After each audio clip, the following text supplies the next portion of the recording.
Hello and welcome back. Okay, so before we take care of this group of orcs here, I was thinking about what to do with the perk points of Eswig and Gerbold, and I have a plan.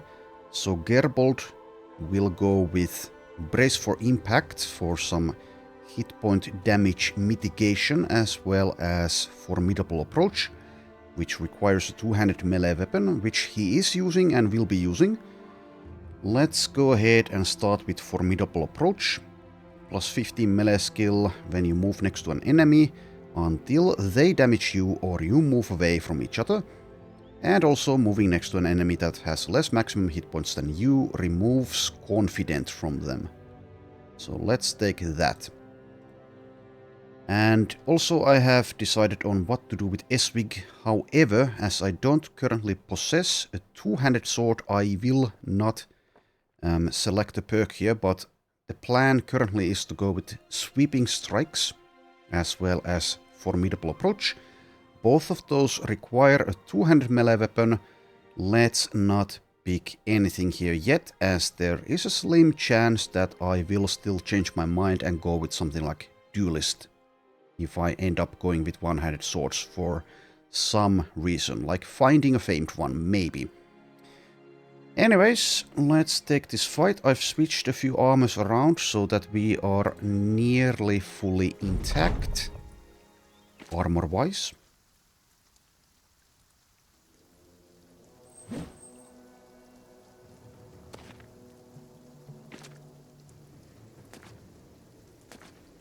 So 9 orc young. Let's just engage them straight away. And I might even decide to step closer here.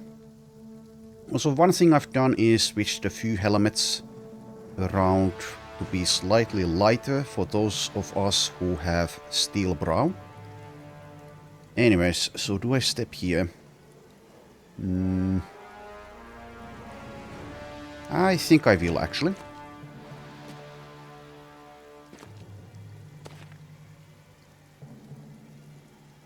Okay, so Gerbold can either attack straight away or we use Whirling Death. I think we attack straight away. The one thing I can do, of course, since he now does have Berserk, is that I try to get that activated with this one, perhaps. That means dealing damage to it with someone else. Can I manage that? Kind of. Kind of. So a headshot deals plenty, but a body shot will not be a kill. Definitely not. Anyways, let's see here. So I can do damage with Winric at least. Alright, so I will step here in preparation, but let's not attack. Not just yet. And I think Gerhard probably moves somewhere around here, but I don't need to be doing that straight away. So at least this guy can weaken the orc. And I guess it's between... yeah, it's between him and Adalbert with this lineup. Don't have jagged pikes. More than one, it seems, here. Alright, so step forward. Do a thing, actually make this one flee. I'd still like to get that Berserk activation though. Step there. And actually this is probably a good move. Rotate Eswig here. Yeah, I think that's a good move. Benefit more from the flail's ability to attack two targets, etc. Anyways, oh yeah, I have Adelmar, who's capable of dealing damage against this one as well. So my chance to hit head with Gerbold, I think it's 50, if I remember correctly. Yes, it's 50.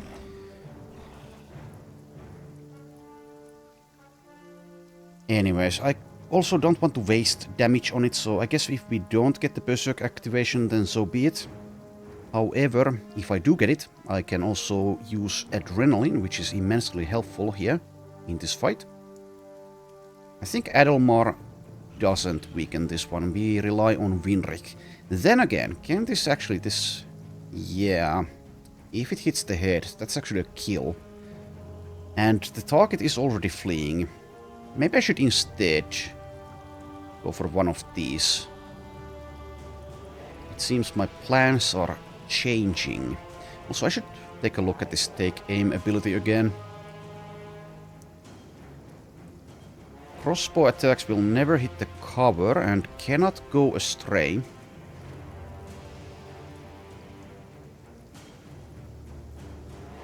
So this is for one attack. And also 100% less fatigue. Anyways, I don't think I need it here.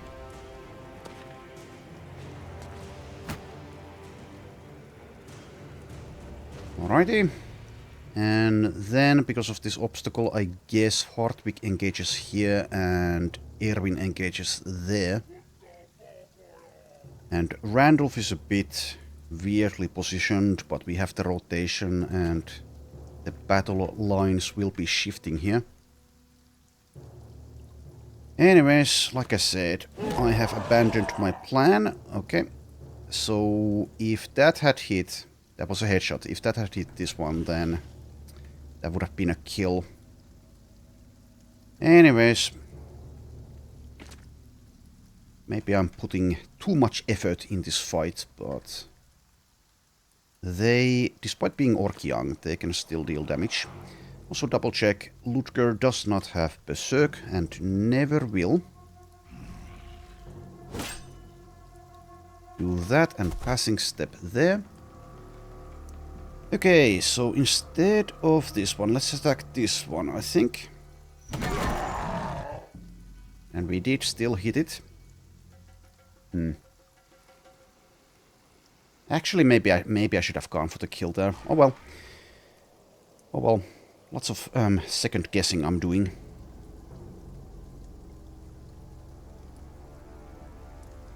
Alright, so mainly I just want to position in a way to benefit from inspiring presence. I can move like here.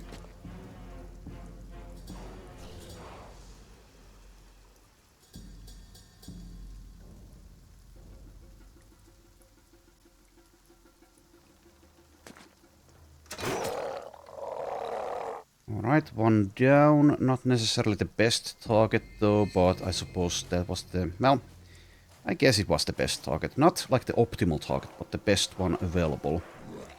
In a way.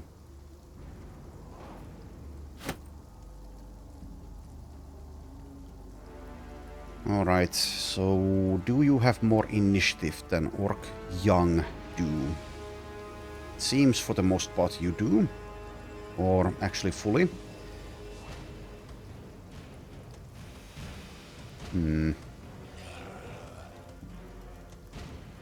I'll just move there. Yeah, because I could have gone for the sword attack here and use passing step. But, well, the situation was what it was. Okay, I'll use riposte. And this time I'll wait because of the Orc Young stun. You also wait since you can't really get to anyone.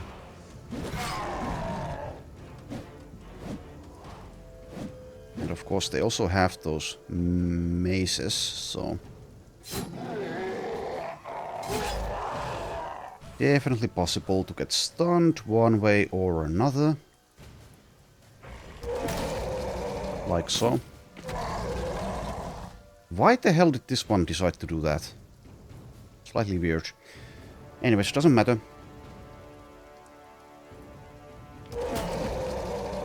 Yeah, there's the stun. That's why I waited.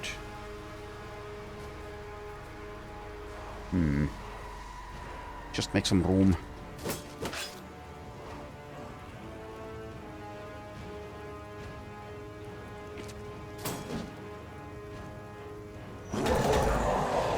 There's the Berserk. And the battle is over. And do some silly things with inspiring presence and Berserk, etc., etc.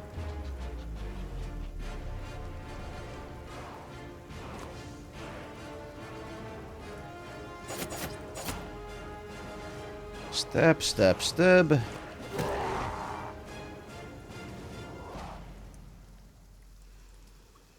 Okay, Randolph just moved. Well, that's actually fine. I can step over him, so to speak.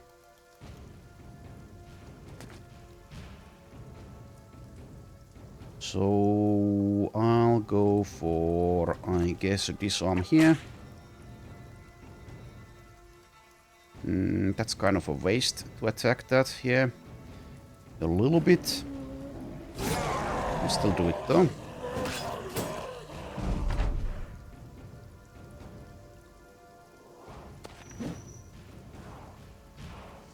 Welp, 95 missed there.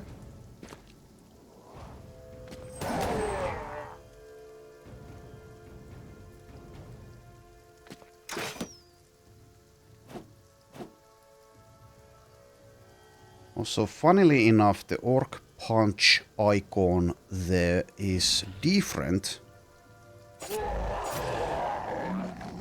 Makes sense, but I've never seen it. At least I think I haven't. Not sure why I did that, but I did. Can I switch? No, it's not free. Of course it's not.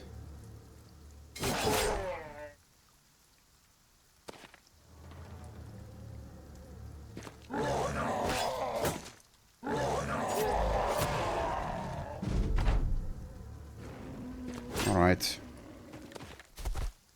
Who left?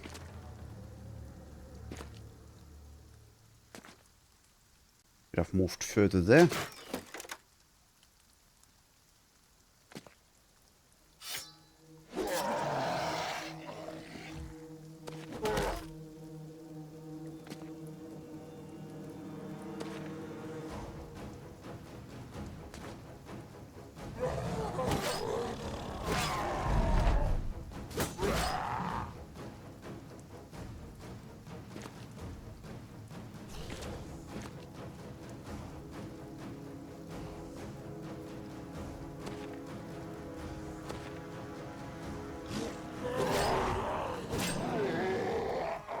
Alright, there we go.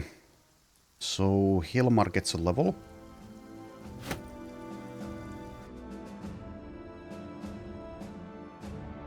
Hilmar is level 11, our first one. Takes Exude Confidence.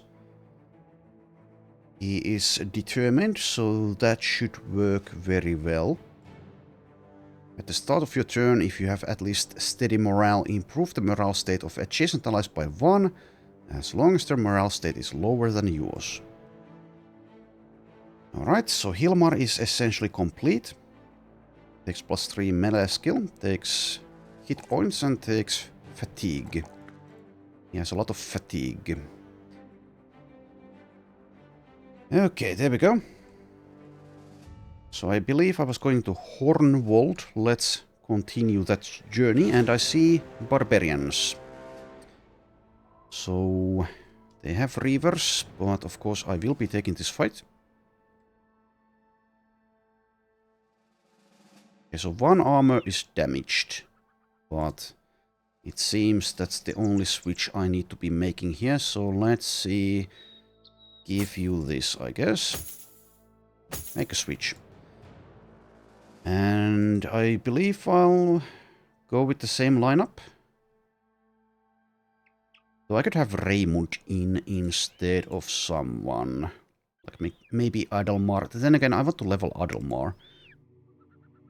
Hilmar, I think, despite being level 11, will be in the lineup. Don't necessarily need him, but he makes this fight far simpler. I guess actually Hartwig might sit out. Yeah, let's let Hartwig sit out. He's not a cultist, so he might still leave us. Let's bring Raimund instead. Though Raimund might be my first candidate to kick if I need to kick someone.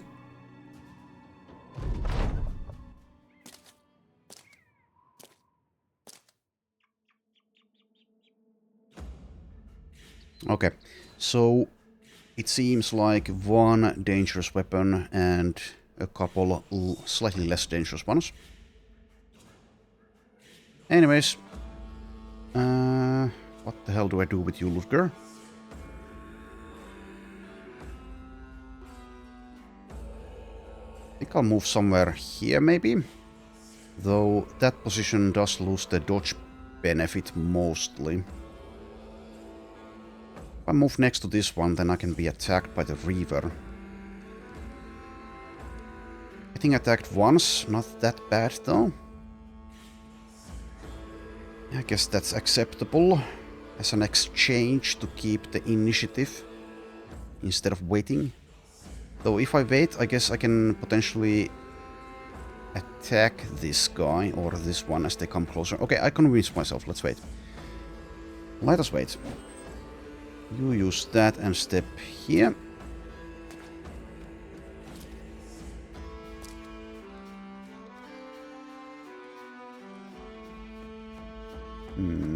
Target this one, I guess.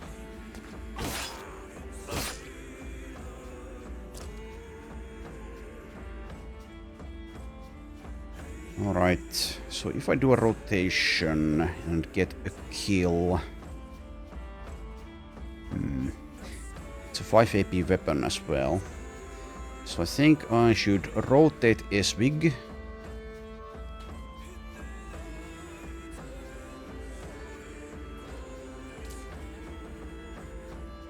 Okay, so it's on you guys to handle the most dangerous one here.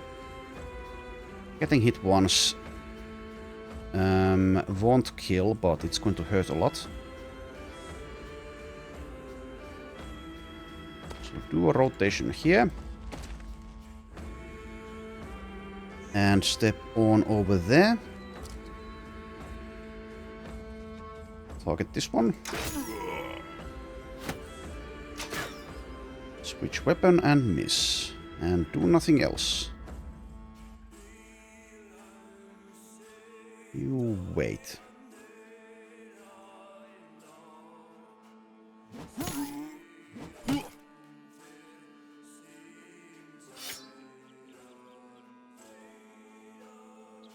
Alright, Erwin, best of luck to you. So let's not engage both of them. We'll actually push this guy back. It's a bit weird. Getting next to him, then pushing him back here.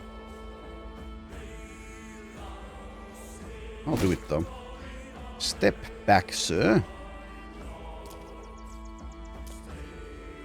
Maintain social distancing.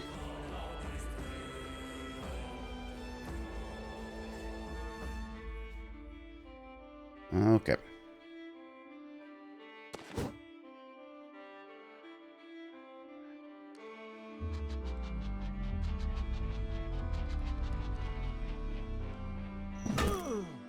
Well, I don't get a kill.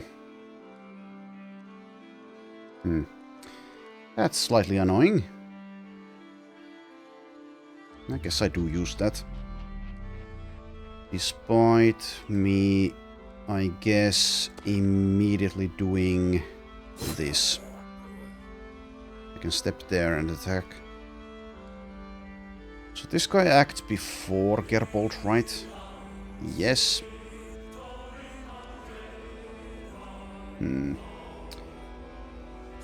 Could kill him with the whip. I think it's better probably to just disarm one of these.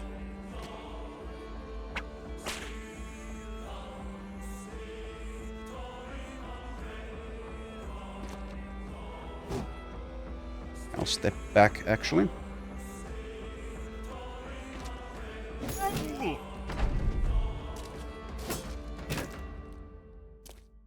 Oh, weird spot.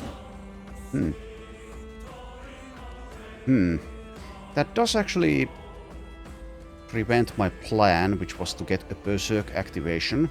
Unless I wait, but if I wait, I might get stunned, for example. So I guess we just attack here, for that can potentially happen. Also try to step there, though. 75 melee skill. Nah, let's not try it. Let's not.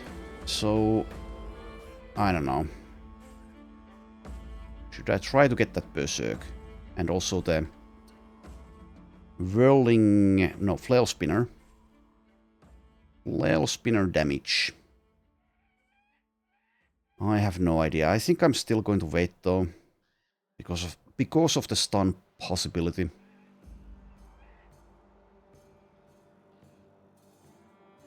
I'll wait. Let's be greedy. Oh, you rotated. That's... okay, they really don't want that to happen, it seems. Okay. Anyways, so the Reaver here. I might actually step here. Leaving the Reaver open to move on these two, but he can't attack if he does that. That opens up a lane for... well, actually it doesn't. Matters none. But if the Reaver steps here to attack Ludger, then we can just attack twice with the throwing weapons. I'll do that. And might be getting hit by the Skull Hammer, which would stagger.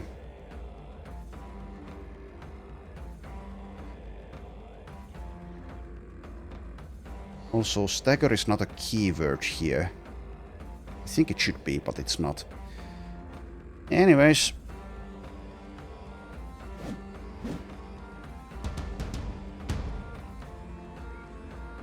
Okay. Hilmar also has Berserk. I guess I go for this target. Try to activate it. We also have the... I keep forgetting what it's called, but... Randolph also has the Flail perk to attack an adjacent target, but... I don't know. Can't always get everything. Nor the Berserk. Well, there we go. There we go. And indeed, this guy did decide to move there. But I kind of planned that. Now we'll see how much it will hurt. Because he is quite likely to actually hit us. Anyways, we can take a hit or two.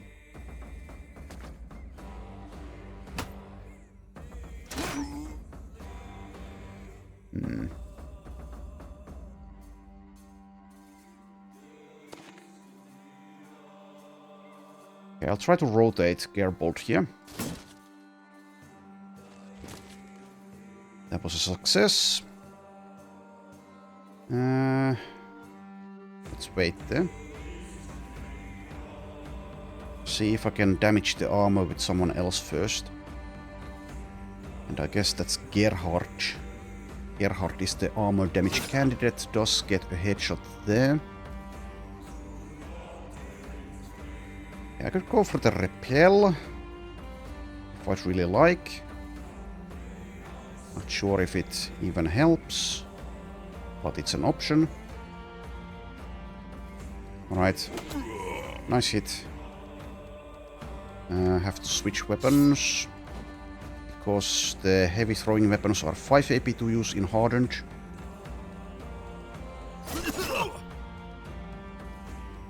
Anyways, now that we did that, there's probably no point in going for a stun. Okay, that was semi-lucky that we managed to kill this guy so quickly, but anyways, take it. Alright, and we might get lucky if I get the flail spinner hit on one of these guys. If I go ahead and target this guy instead first. So I will actually do that. To activate Berserk potentially, and we get it. Okay, nice. We also get a stun. Well, getting lucky. Don't need that luck in this fight, but I am getting lucky. Do I want to kill the drummer? I guess I kind of do, but he doesn't really possess anything that's important to have. Did this guy use adrenaline? No. I will. It's so helpful and friendly of them to not always use it. But I suppose since they're not cheating with fatigue recovery in Reforged, it kind of makes some sense. Though this guy still had like a ton of fatigue. Anyways, let's see if you can do that. You cannot. Anyways, so might be kind of a waste to do this. Actually, it's 32, so let's not even try. Let's instead just accept it if we get damaged.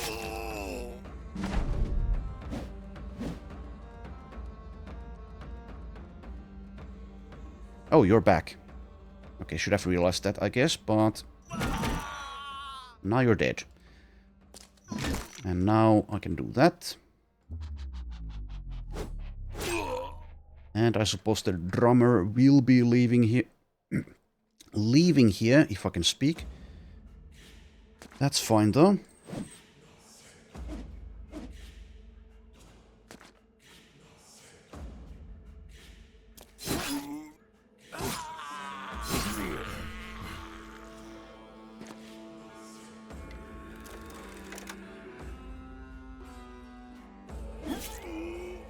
Alright, that's that over. Adelmar gets a level up.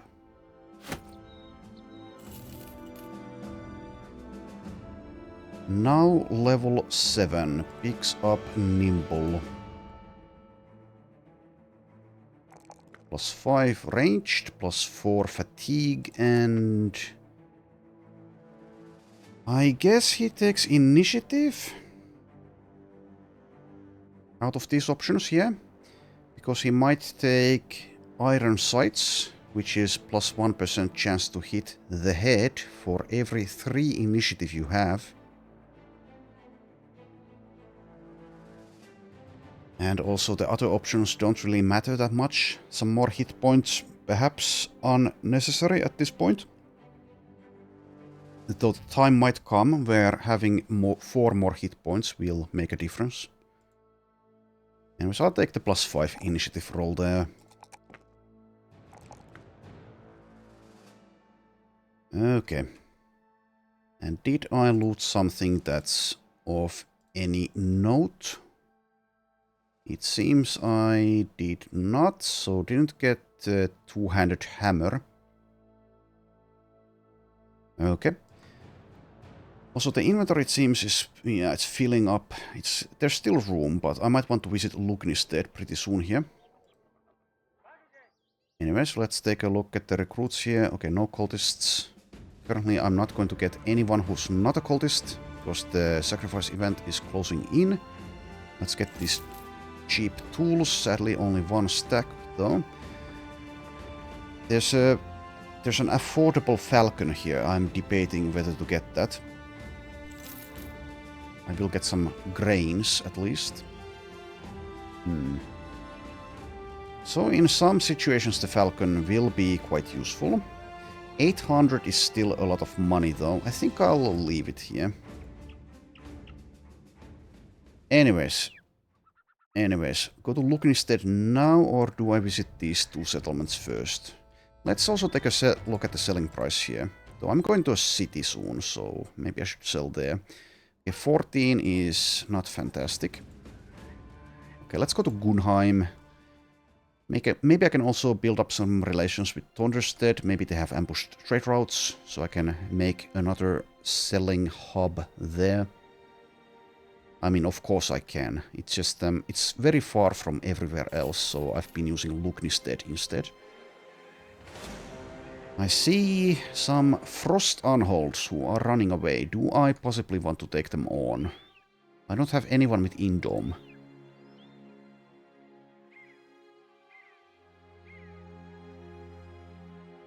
I think I'd rather not.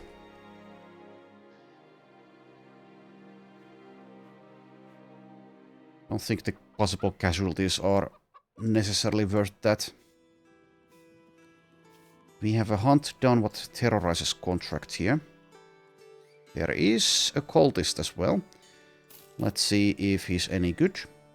He is not. Does have iron lungs though. 1-star melee skill, 49, thanks to being clumsy. So, goodbye Dagfin, best of luck to you in your future endeavors.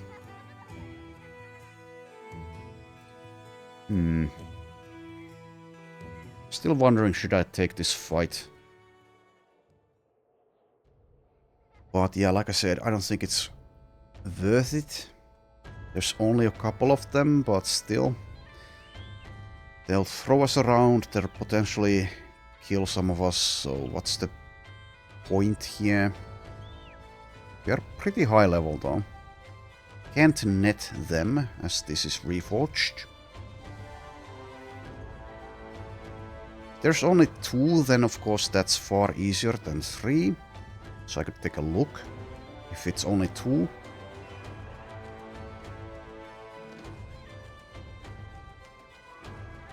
We are basically guaranteed getting hit on some of our guys, so at the very least we take a lot of injuries. Despite there being only a couple.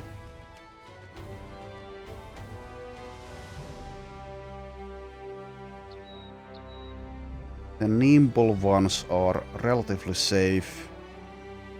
But the flexible guys, I think they'd take a lot of damage. We only have 72 hit points for Ludger. 81 for Gerbold.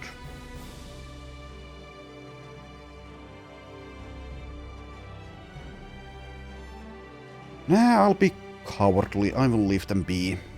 But I guess we probably do this beast contract here.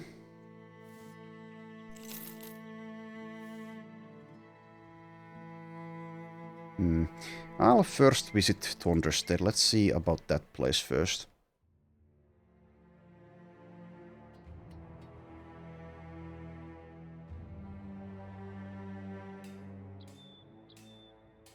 Okay, let's first take a look. Are there cultists? There are not. Caravan contract and delivery contract. That is to Lugnistead, so I will take that. We're going there anyway. Alright, let's get some tools and grains, I guess. Also sell those strange meats. You guys can figure out what those are. There's also a 2-skull orc contract. Destroy Head Chopper's Grotto, northwest of Dornberg. Where is that? Where is Dornberg? Oh, it's way over here. That's way too far, I think. Let's leave that. So I'll just take a boring delivery. Though let's first see, what was the selling price here? 18. Okay, so I should probably offload some of the cheaper things at the very least.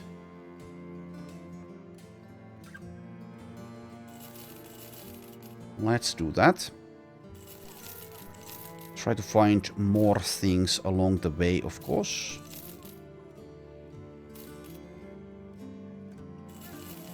I'll keep a couple of these morning stars.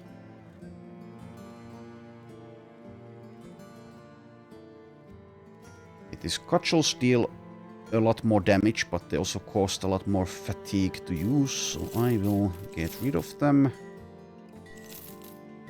Let's keep 1 falchion and 1 boar spear.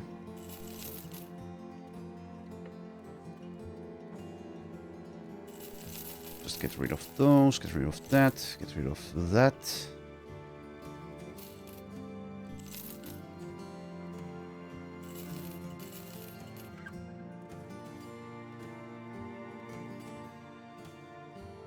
Alright, that's, I think, good enough. We'll hopefully get a better price to sell at our destination. Let's take the contract. And potentially scout this area. We might find something we can do. I don't think we can do the Barbarian's Ritual site, but we might find something easier.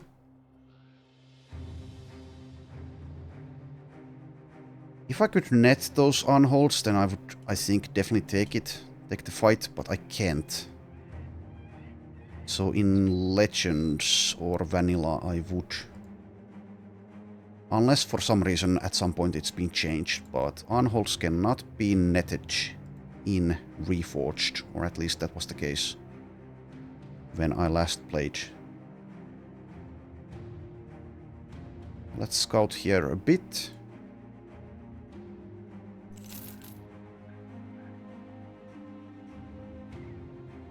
We see nothing. Guess we can also take a look. I mean, it's super unlikely we can do this place, but let's take a look. What is their garrison now? Okay, that's going to be a no. Many chosen and also a few armored unholds. We'll see you guys later, much later. Okay, let's just go to look instead. We can scout to the east here. Though I might want to get that lookout if we find a camp there that I don't know what's inside. Alright, and since I did take care of the camp that was here, then I suppose there's no one to ambush their trade routes at the moment, so they don't have that. Yeah, I'm not going back to Thunderstead. Okay, there's a couple of cultists here. One of them is... Oh, actually, there's... Okay, this is a new record. There's 3 of them. One of them is far more expensive than the others. He does come with one of these decent armors, as well as a dagger. Anyways, let's start with the cheapest. Wenzel. Wenzel is, at this point, not very good. Has a star in melee skill as well as melee defense. Starts pretty low. Gets -5 from being a brute. Max rolled hit points though. I think at this point we can do so much better. I'll still check out these cultists though, even though at this point it might be for the long term better to look for promised potential characters that you convert, or perhaps some dumb people from more capable backgrounds. But you can still get decent recruits at least from these base cultists. This one, however, is not based enough, so I will let him go. Goodbye, Wenzel. You can go and start your own cultist company with the other guy that I dismissed. I forget his name, but anyway. Leofric. Leofric will also be dismissed. 1-star melee defense, no stars in melee skill.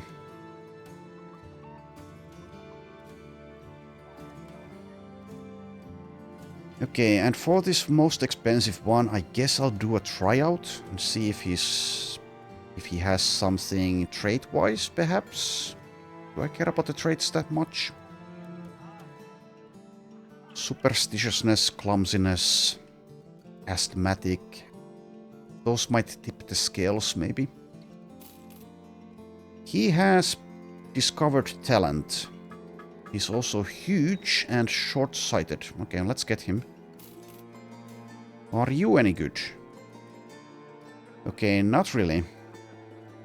He does have the discovered talent, though.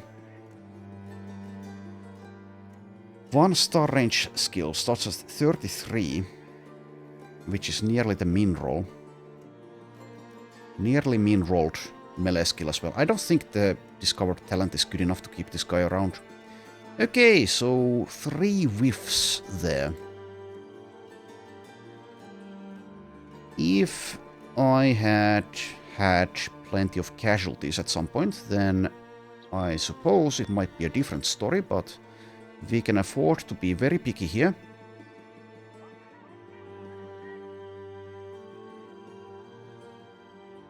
Let's take a look. Is there anything I'd like to craft? No. The answer is no. Also, yes, I should sell things. I keep forgetting things. Okay, so we're getting a very marginal better price here. Selling price is 19. So I'll sell a few more things. Also, okay, I'm not going to be using these, am I? No. I mean, it's better than a Scramass axe, though. Kind of. Well, maybe it's debatable. Yeah, it's kind of the same. Kind of the same, actually. I'll keep like one cleaver in case I, for some reason, would like to use that. Don't need daggers at this point. We can find more of them pretty easily as well. Okay, and sell the cloth rolls. Alright, let's try to find something we can take on, I guess, here. It's day 95. This is certainly going slower than the gladiator run that I did a while back for Reforged. I suppose partly because this is the cultist start and partly because this is Hardened. Not sure exactly how much either of those factors play in, but they do affect the difficulty here. Oh, next sacrifice. Well, it's between Herman and Husan. Which one will I choose? Let's go with Herman. Herman will have the honor to meet Davkul. Is this again the same? I think there are multiple different sacrifice texts if I remember correctly, but this seems to be the same one again. This is our third one. Yeah, it's the same one, I think. Anyways, let's take a look. Hilmar is now an acolyte. So 3 candles. Esvik the same. Gerbold is a zealot, 2 candles. Gerhard is now a fanatic, 1 candle that is. Ludger the same, Winrik the same, and Raymond as well. Okay, plenty of people are now angry. So let's head back to Lugnistead, see if I can get them drunk.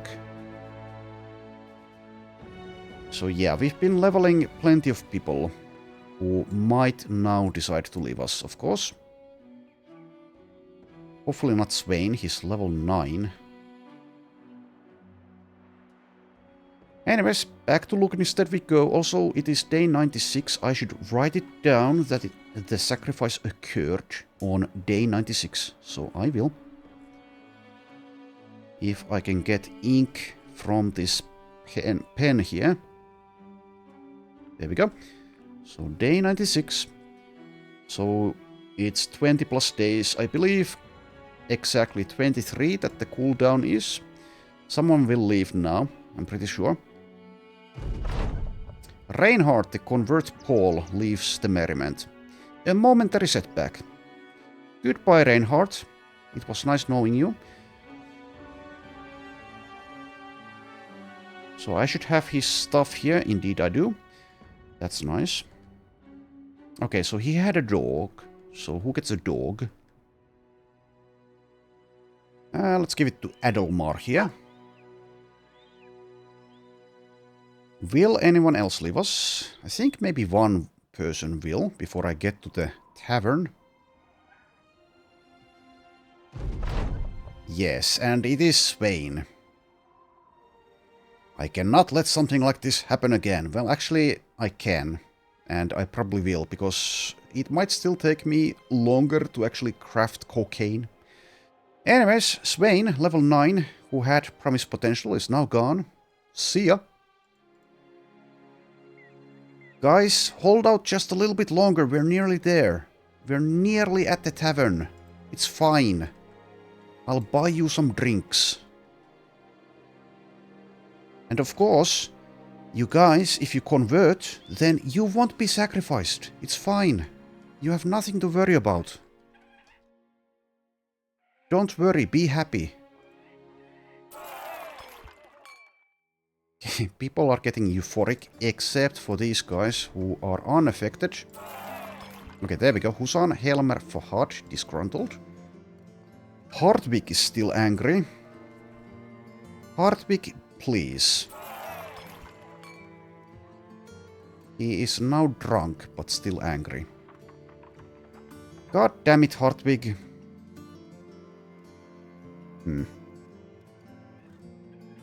I mean, if he goes, he goes. It's fine. It's kind of detrimental to company, but we can accept that. I don't want to get everyone drunk, so maybe I go for one more round. Try to get this guy back to... I mean, it's only one person. If I can win a fight quickly here, it should be fine. Can I win a fight quickly here? I would have to find a fight.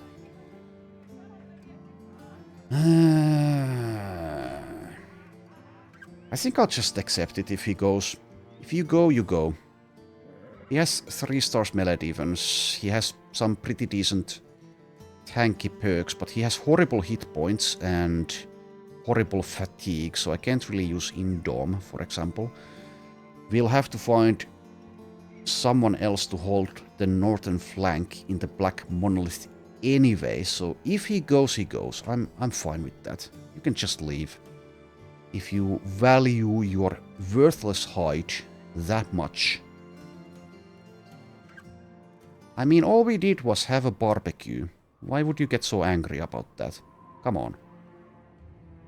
Okay, there's this place here. It's on a hill though. We might be able to do that, especially if I use plenty of nets. But if they have like master archers or, well, just sharpshooters, then it's going to be extremely painful even during the night time. If there's like a hedge knight, we can probably handle a hedge knight, as long as I play carefully as well as use nets.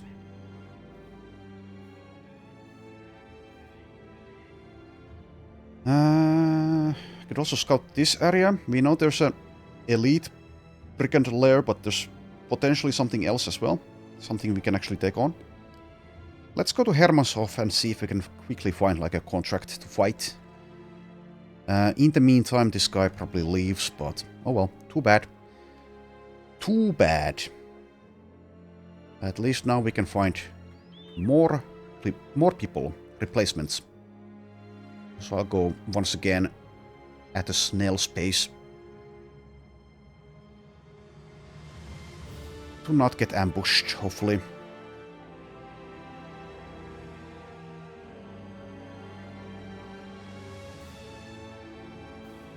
Alright, we're here. He hasn't left us yet. This might be a One Skull Alp contract, however, the night just ended. It is. It is a one Skull. It's dawn now. I would like to do that, but that's going to take way too long. So go west, or I could go actually to Eichholz. Maybe. Yeah, let's go to Eichholz and then potentially scout this area. Okay, there he goes. Hartwig has left. I can hardly force him to remain with the company. Alright, well now we have room. So we have 15 people left. That's why you shouldn't over-recruit in this origin. If you don't find cultists. But we were far enough in the run, so it doesn't matter that much. And now I can roll on actually poachers. See if I can find like a decent archer. It's a bit late in the run for something like that, but this is going to be a very long run. Okay, this guy is a bleeder and he's insecure. He might still be good, but I'll leave him be. I believe lumberjacks can be converted. I once again forgot to have my cheat sheet though. Let's gamble on Rupert the Fearless. I'm pretty sure they can be converted. So he is a fearless lumberjack who hates greenskins. I think I leave Pippin here. He's a bit expensive, but Rupert the Fearless, sure. Are you any good? Not really. No stars in melee. Nice hit points though. Well, I guess they're always pretty nice when you're a lumberjack. He's a lumberjack and he's okay, and now he's gone. Alright. So there's a One Skull contract. I will do that. Gets morale up. Gives us some relations and money. Let's bring Helmer back into the lineup.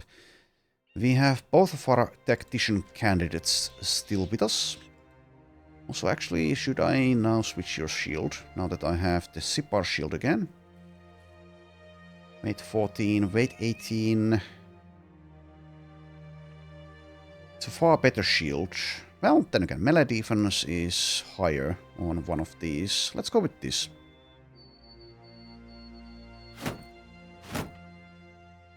I don't think he'll ever be using a net, so I don't know why I gave him one. Let's instead give him a dagger. Anyways. Some momentary setbacks here. It's all going to be alright though. Hey guys, please stop running away. Many direwolves. I wonder... This was a one skull though. I don't think we'll meet any frenzied ones in a one skull.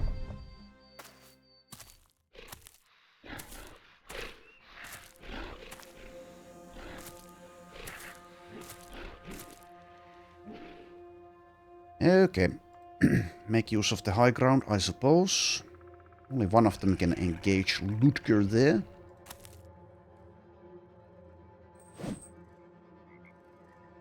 Do I actually benefit from this? Well, it's more damage and melee defense, so yes.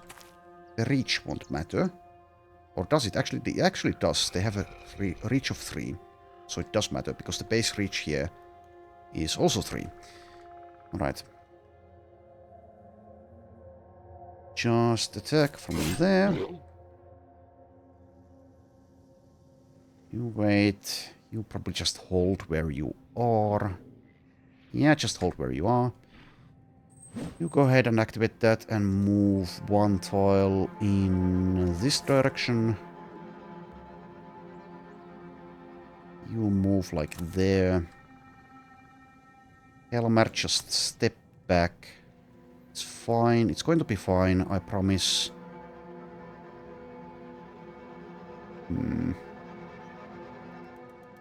Move Winrich there, and that frees up a slot. Or a space. I'll just reload this better crossbow. You just hold there. Don't do nothing else. And let's move Gerhard here. And Eswig over here.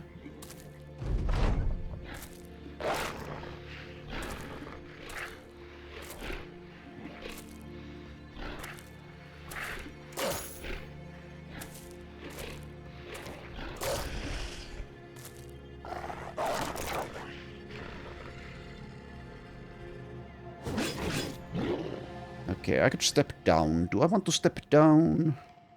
Nah. Let's not. Alright. Slight risk if I step there. Also, yeah, I'm not benefiting from the parry.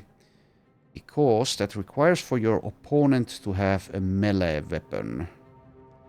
Right?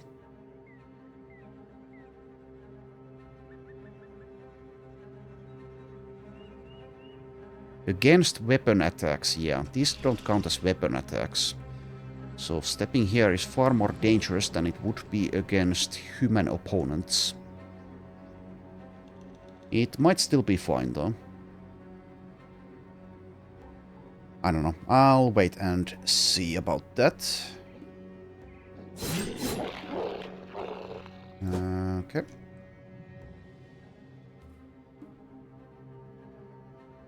Hmm. 63 melee skill. I wonder, should I try to step here? Yeah, I suppose it's probably worthwhile.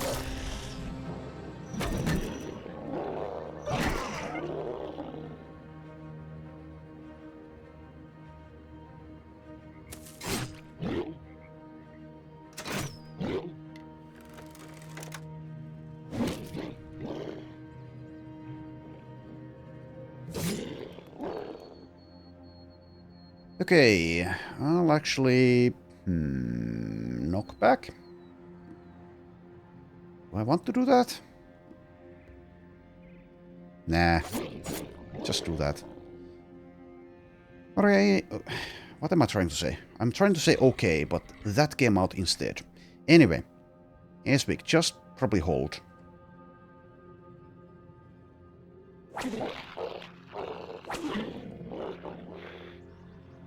And Helmer. Just hold as well. Actually, let's move like one tile. Oh. They are trying to flank us, and it's actually interfering with their capabilities of getting anything done here. Also interferes with my ability to kill all of them before some of them flee.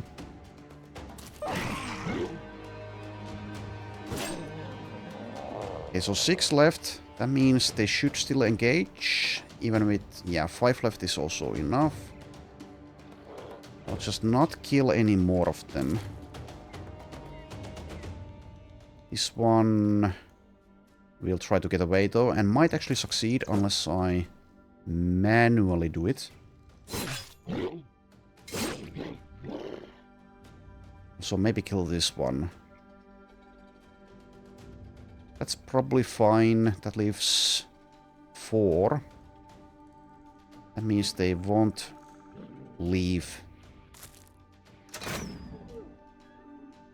I think. I might be wrong though.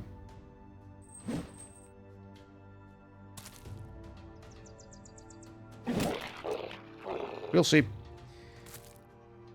We shall see. Yeah, they're still engaging. This one is going for a flank, but we'll just engage.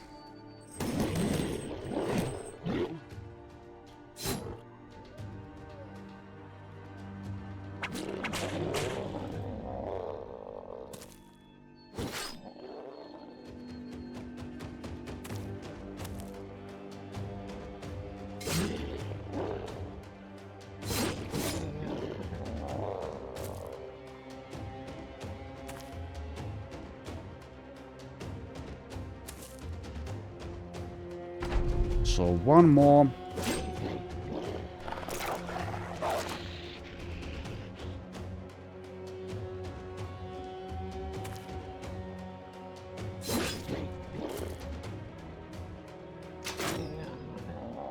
Zero more. Adalbert gets a level.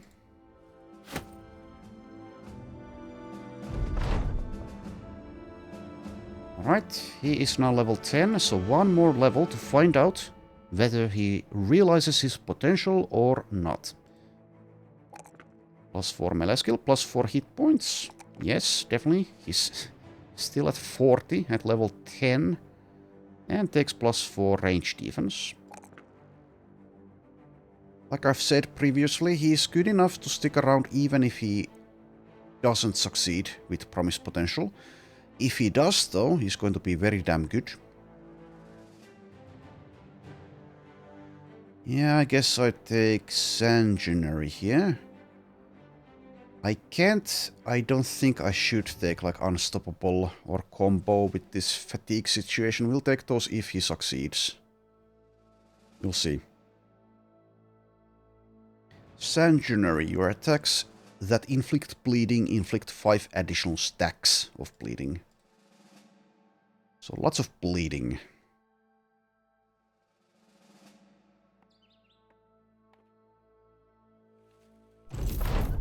There we are.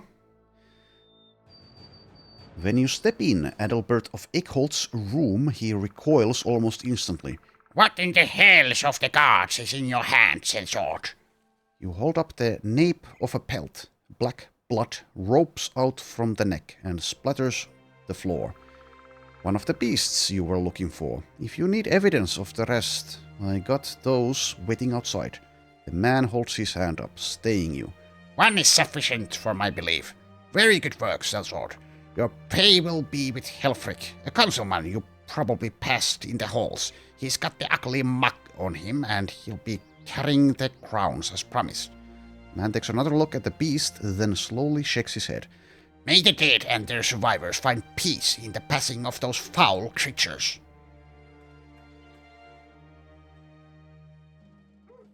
There we go. Let's get some quality wood here. Let's also get some food. And then, also yes, I have a dog in the inventory again. Actually 2 of them, so let's give those out.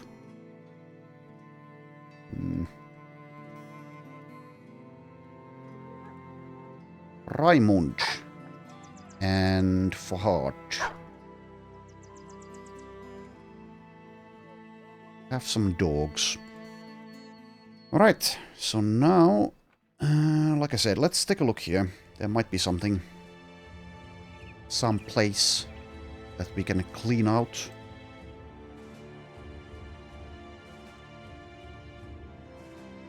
Is there though?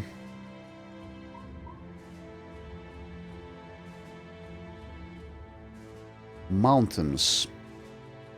Okay, not what I was looking for.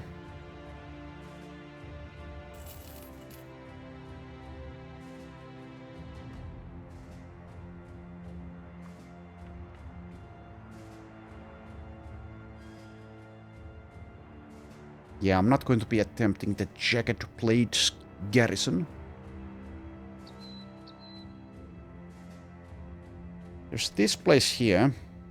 Shattered Stronghold. There might be something in these patches. Well, here there's like bound to be something. Well, let's take a look. Scout this first. Head to Wagenheim, I guess.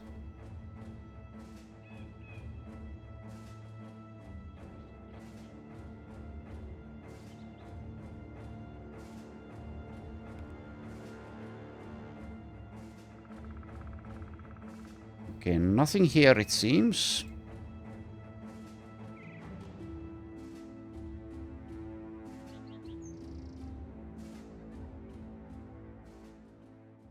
There is a follow the tracks contract. I guess I will do that. Some recruits are available. I think I will leave them, though I might get lucky and find someone like a Miller who's capable of even being a tank. And we need one of those sooner or later. Maybe even a couple of them. Anyways, I'll take this easy leveling contract here. Also allows me to scout to the west, I guess.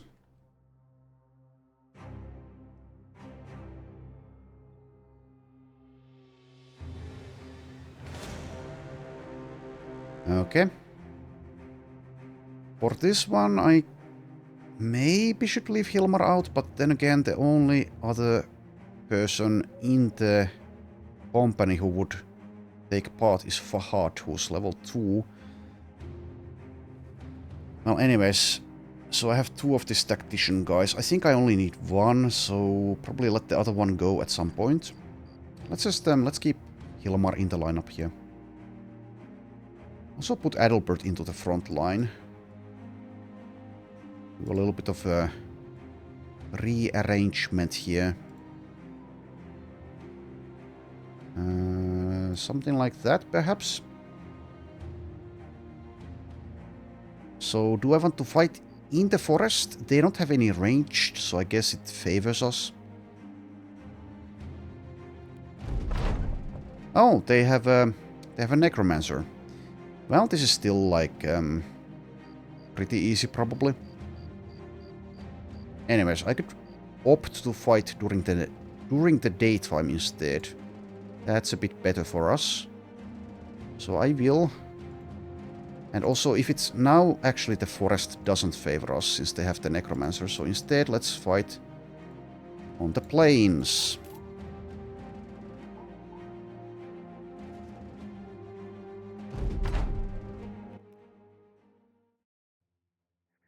And also, since I think he was called Swain, since he left us, now we don't have a thrower. Which is a bit weird in a way, since it's, I guess, easiest to make throwers if you want to make a ranged unit. Somehow I've managed to avoid that now. Well, we'll find someone who can take that role.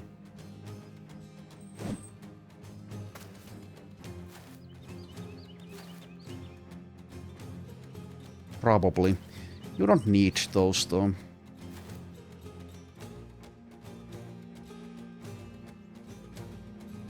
Okay, so I can just outkill the Necro, but I might also be able to send someone to go face to face.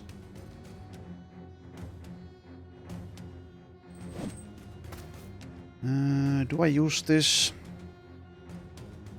I think I don't bother this time. Actually, I might be able to get the Brigand Robber if he decides to come close enough, so let's actually use it. Well, that's one reason to use it. There's other reasons as well.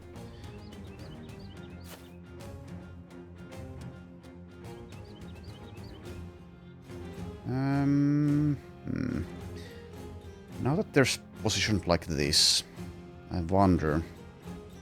So I could step here. Well, I could rotate. Actually, I can't. Never mind. I can't. I cannot rotate Gerbold there, so never mind. I might rotate someone. If I rotate Winrich closer, and I manage to get a headshot on the robber, that's good. But let's wait.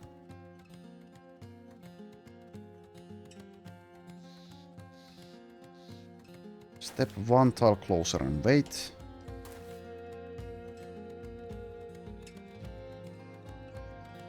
Let's see if a lane opens up for Erwin to go for the Necromancer. It seems that might happen. Then again, there is this outlaw who can intercept. And I suppose these two as well. Alright, yes, indeed, the robber with the net is within range. There's also a pillager now on the high ground. He's easy to kill though.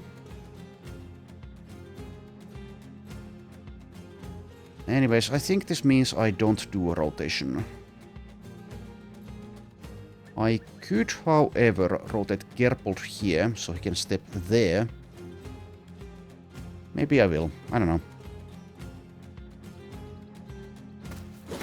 I'll do that. Step here, and I guess this is useless, is it? Unsure. It seems like it's not going to be helpful, so let's not. And I suppose we'll try to target this guy. Okay, well, there we go. Absolutely no reason to rotate. Well, actually there is. There is a reason. Because of the flail perk. There is a reason. But that was pretty easy. Anyways, he's getting resurrected now, unless I step on top of him. So I suppose I will. Tempted to attack this guy though. I did say that we can outkill the Necro, but if I can avoid that, then I suppose it's better. So the mallet was 6 AP, yeah, so this one cannot move here and attack. And as long as I get someone to handle these two, then this is a pretty safe spot for Hilmar. Can use Eswig, I guess. That means no rotation, of course. Anyways, let's prevent the Necromancer, and now we have visual as well. Alright, so where's the best spot for Inspiring Presence? Maybe here. Though, let's see. So Eswig moves there. Or maybe even here. I have Steel Brow, so the flail doesn't really scare me that much. I guess we're not really getting much out of the Inspiring Presence in this fight. Maybe move here to a slightly safer location.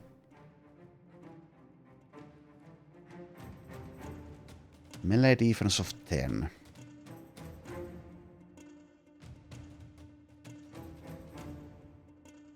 I don't know, it doesn't really matter. Step there. And Edelbert. Do I go for a disarm? 72, I guess I do.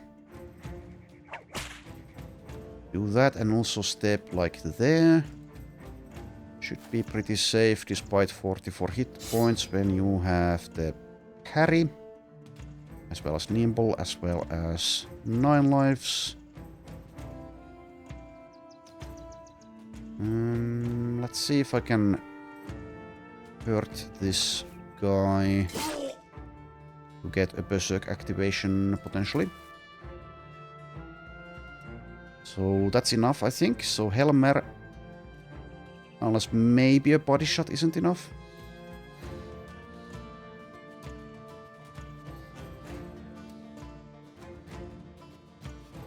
I mean, it's probably enough. So instead, go for this target.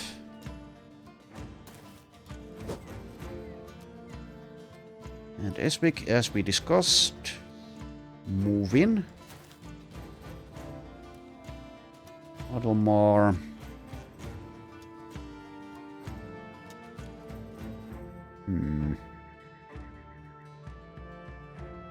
Let's see if I can get this guy killed. Yes, I can.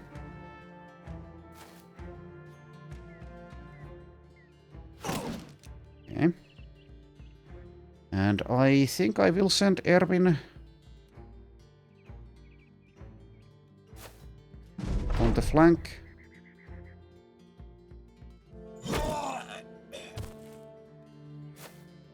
Go ahead and do that. Now if I get a kill here though, that's going to be a corpse for the necromancer. So I could wait. I think it's far better to just do this though.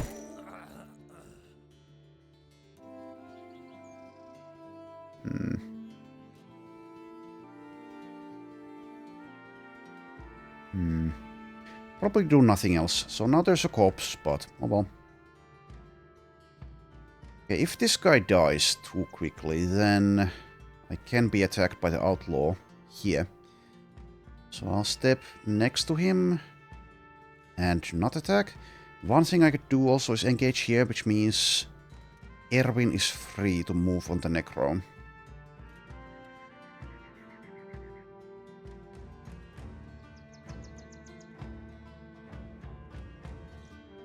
.75 melee skill with a two-handed mallet.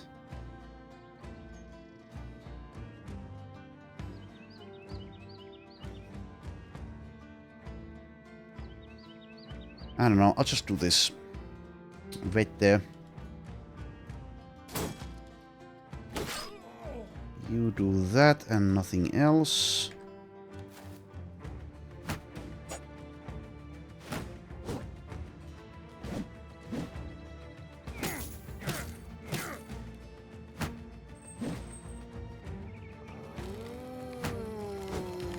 Also, funnily enough, since I had disarmed this guy, of course I'm not benefiting from parry, as that is against weapon attacks.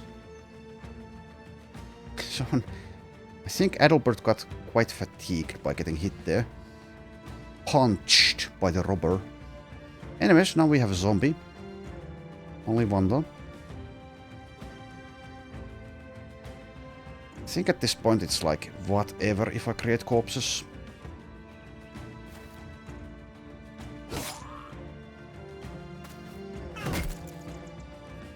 Okay, nasty hit.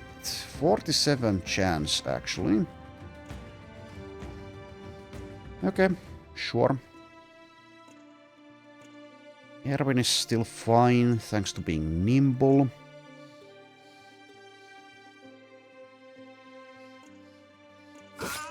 Anyways, please start dying.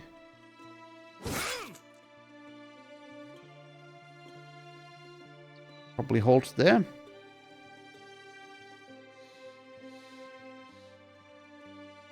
I'll just hold there. Alright. Let's clear some space if we can. And we can. Okay, so if I use a dog now, it can't quite get past these enemies at the moment. I'll wait and see if I can clear the way. I think now the dog AI is far better than it used to be, so I might be able to set it all the way over here, and it would go probably against the Necro.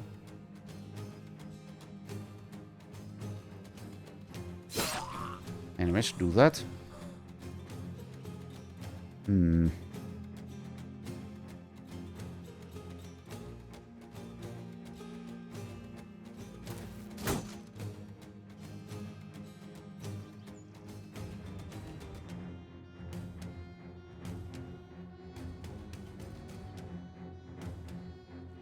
Alright, step there, I guess.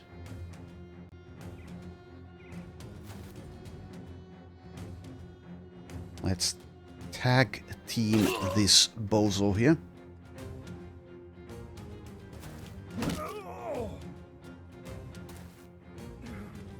Oh. You had... yeah, okay, you didn't have enough action points. Oh well.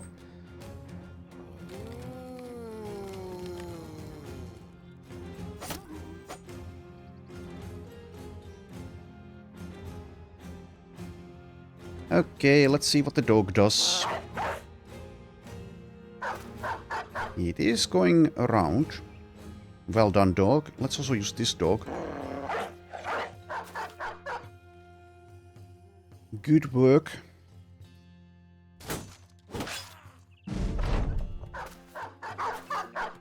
There we go. Necromancer has been essentially dealt with.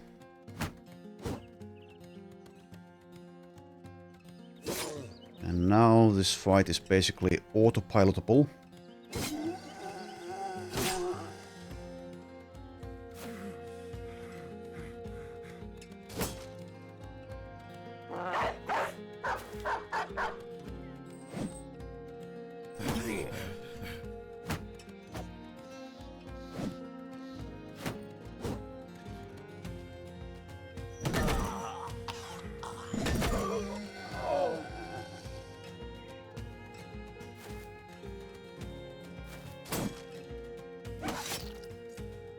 %.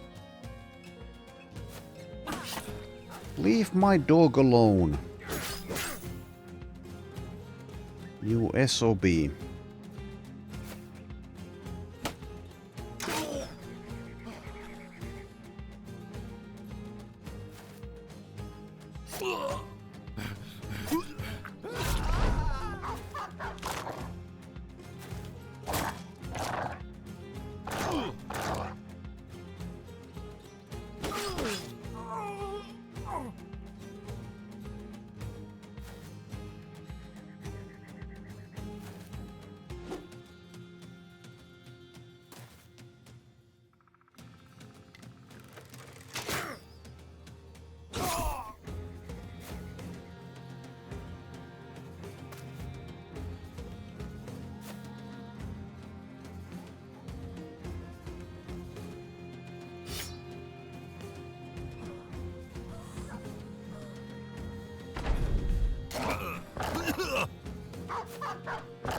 Okay, there we go. Helmer gets a level.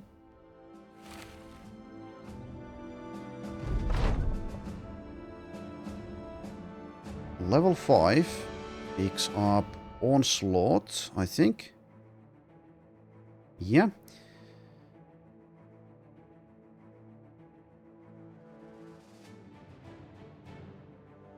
More fatigue, I guess, also hit points and melee defense.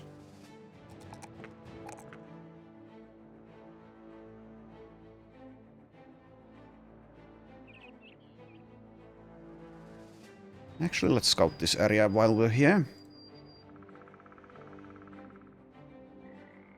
Seems like nothing. Nothing.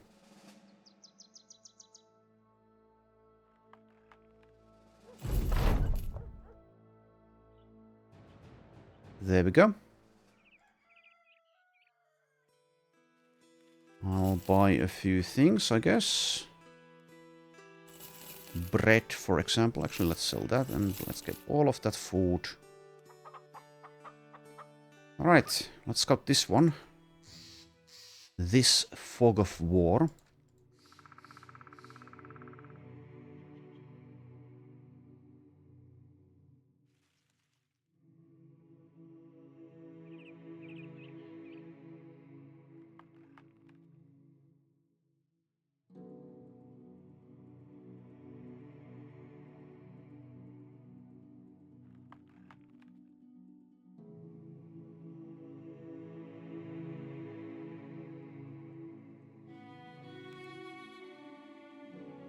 Absolutely nothing. See undead tracks there. I wonder where they came from though. So probably zombies.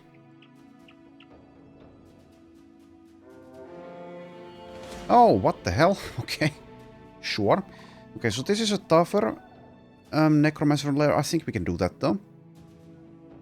It might be pretty tough if the necromancer number max rolls and also the fallen soldiers have nasty equipment. Let's do this zombie fight first and then probably take on this lair.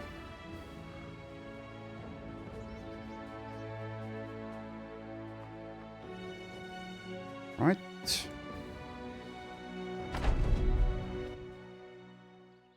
Once again, I'll just let them come.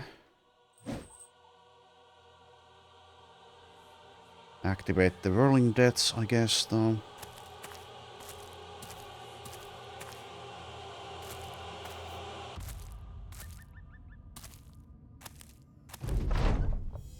This is probably the freest fight type available.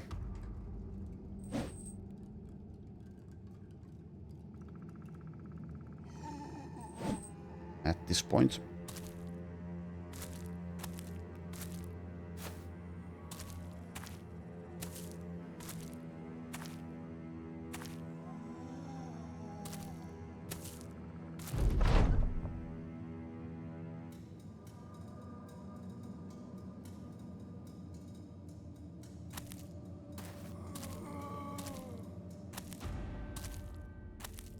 Pretty soon we will be at the point where I can start taking far more risks, so take on tougher camps even if I'm not really favored to get out without casualties. I suppose I could already perhaps think like that, but I would like to accumulate resources and I guess bros as well before I start doing things like that. This is also hardened. I have no idea how tough the mid to late game camps, well, I guess we are in the mid game, but how tough the later camps, the more difficult ones, how tough those will be. We'll find out though. Anyways, I'll just try to avoid thinking about this battle too much, since it's kind of a pointless use of brain power. When you have limited power, don't spend it in a manner which achieves not much or something.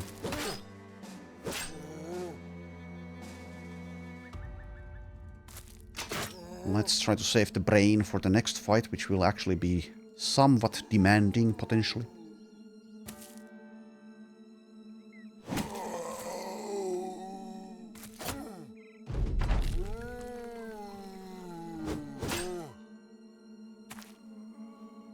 Might even get lucky enough to get a famed item from that camp.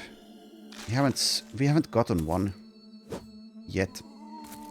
I think during the Gladiator run we got pretty damn lucky. We were able to do those southern... Well, that's not luck, but we were able to do those southern nomad camps pretty early, and we got lucky there. More than once.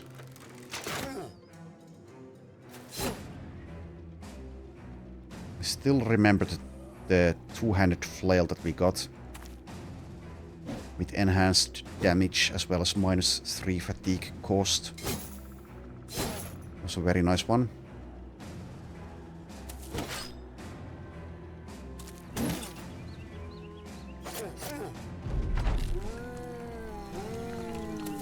I think we also found a really good armor, like super... Well, not super, but pretty early.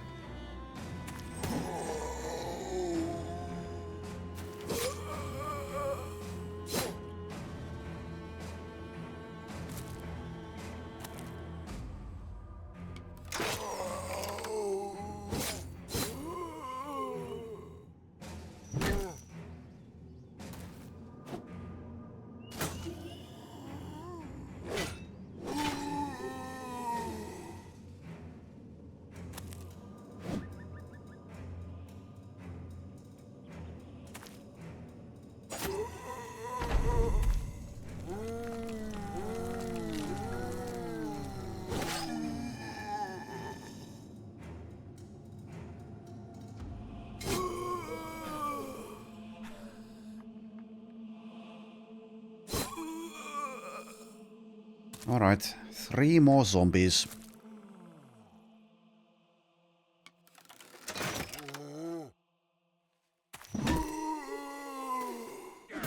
Two more.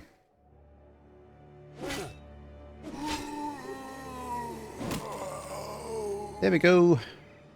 Raimund has leveled. Loot this. Oh, my inventory is completely full. Well, we can do something about that. Let's actually dump a few things here. And also equips. Actually, I don't have that many people in the reserves anymore. Still, though, I'll take that. Take that fight there. Take the camp on.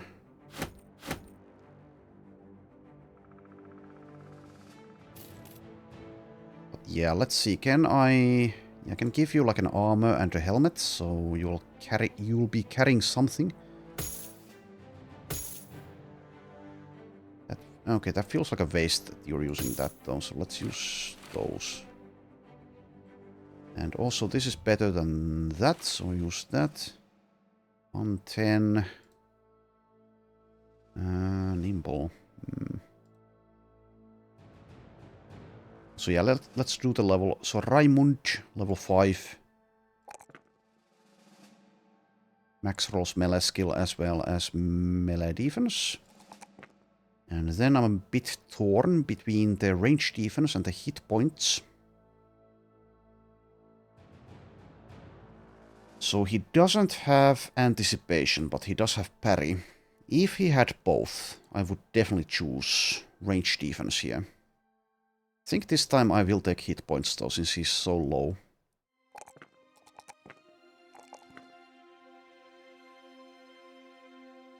And let's probably take actually Vigilant at this point instead of Parry, since kind of the same thing as with Winric. I don't want to put him in a position where he would actually benefit from having Parry. Not just yet. So take Vigilant, I think. He will also take a Rising Star. Probably immediately as he gets there. Anyways, go ahead and take Vigilant. Then again, actually, let's think about this for a moment. So does he have enough well, he will. He will have enough fatigue because he will have the cultist trait. He will be an acolyte if he survives, so +2 fatigue recovery per turn as well from that. He doesn't... I mean, I think the best weapon to have for someone like this would be a spear. He doesn't have those. I could purchase the spear spec for him if I really cared enough. spear attacks with the final perk don't cost any fatigue, and also they will have the most reach, and also reach advantage grants additional melee skill, so that would be ideal, I think. Well, he does also have finesse, so yeah, let's go ahead and take the vigilant, and I might even decide, maybe, to splurge enough to purchase spears for him. He does also get Weapon Master. I haven't actually planned too much what to do with his perks, but anyway, we'll see. Anyways, this fight, so probably want some nets here. Maybe we don't need to use them, but it's good to have them. Definitely a risky fight for us. I think we go ahead and use this weapon. He has only 4 melee defense though, but he does have anticipation. Decent armor. Good hit points. And I can try to manage it in a way that prevents him from being targeted too much by the most dangerous opponents here. So I wonder, should I have a shield for Ludger for this? Or someone else? Like Randulf, maybe? Also, I might want to perhaps use the two-handed spiked mace, but who would use it?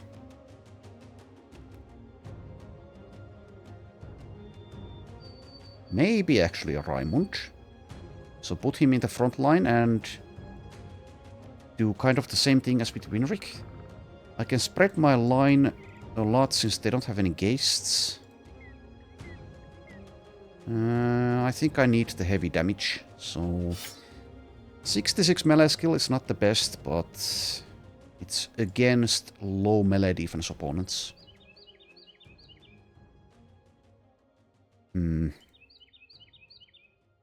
If there are 3 Necros, then this might be very damn tough, but I think we can manage. But yeah, the nets. Do I bring nets? And if so, who gets them? Be like a Randulf gets one. Actually, I don't think they... Yeah, they don't actually help that much because, like I said, they have low melee defense. Let's save the nets for like Swordmasters and Hedge Knights. Things of that nature.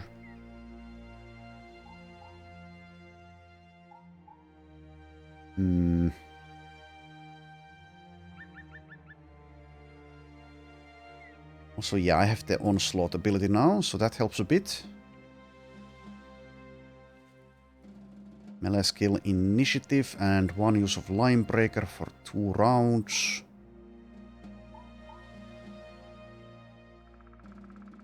Ilmar could be in the front line for this actually, so I could do something like this maybe? Or that?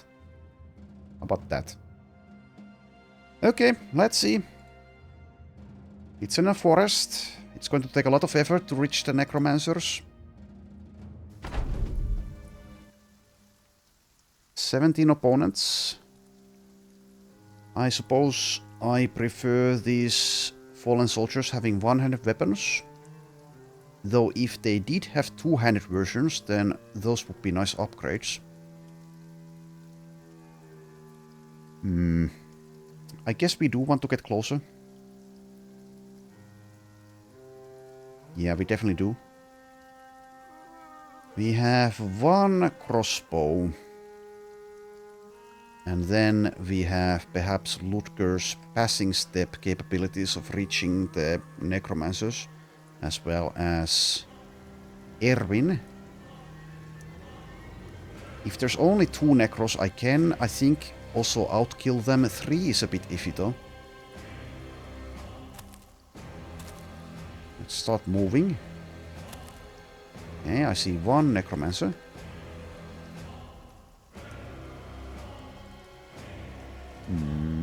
I guess I do use the Whirling Death. Ilmar waits though. Let's do you.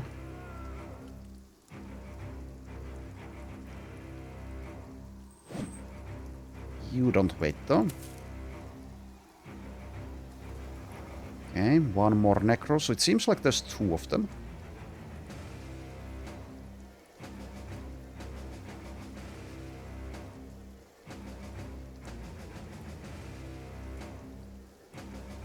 Okay, Erwin, I will definitely take some risks with someone like Erwin.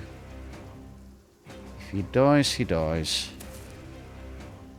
Move closer. Handle the flank as well as you can. If you can't handle it, then you deserve to meet Davkul early. Okay, seems we are facing a low roll, so to speak, here. There's only two necros, there's only two fallen soldiers, and the fallen soldiers' weaponry isn't as dangerous as it could be.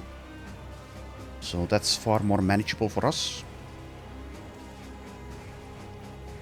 Anyways, positioning is key to winning fights, so let's see here. But yeah, like I said, they don't have any ghasts, so it's not like that. Not quite as important as it might be. Also, double check. Did you guys have Backstabber? No, that's a Legends thing. Do you guys have Backstabber? No. Wear them down, though. As well as Anchor. I'll move there. Possessed there, that's potentially very nasty. Good luck to you, Ludger. Okay, Adalbert. Let's try to stick in the middle somewhat so we can perhaps disarm.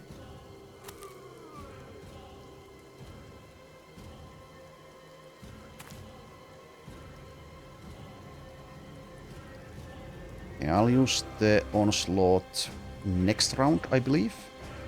So maybe we could even use the one-use, whatchamacallit, Linebreaker from, not that, the onslaught, to be able to reach the necromancers, or at least make it easier.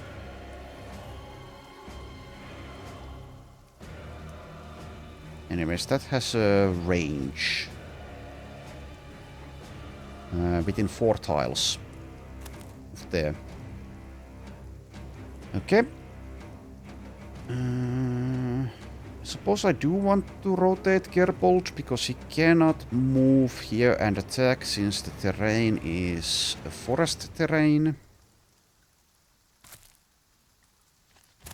So offensive rotation there. And the 2 maces here.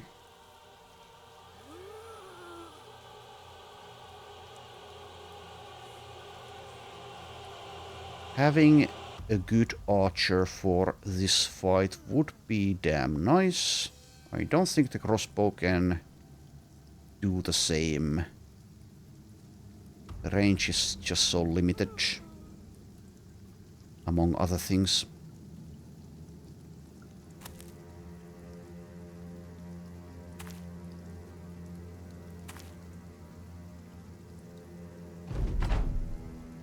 Okie dokie. I guess I'll try to passing step closer. Not sure how much that helps. Do I want to move there? This bush will lower the dodge help. And I can't get through these zombies in any case. So I think I probably hold this position here.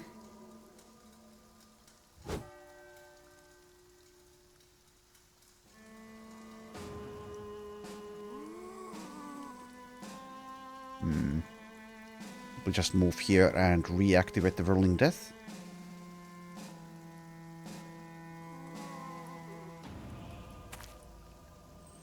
Okay, well, let's see how bad this is. It is not bad at all. Okay, well, that's good. Likely getting a zombie here, though I guess this is the only one that can reach that spot, so maybe not. Maybe not. Let's go ahead and attack already, I think. 95 miss. Might have gotten a lucky stun there. Instead we have 2 possessed fallen soldiers again. So be it. So be it.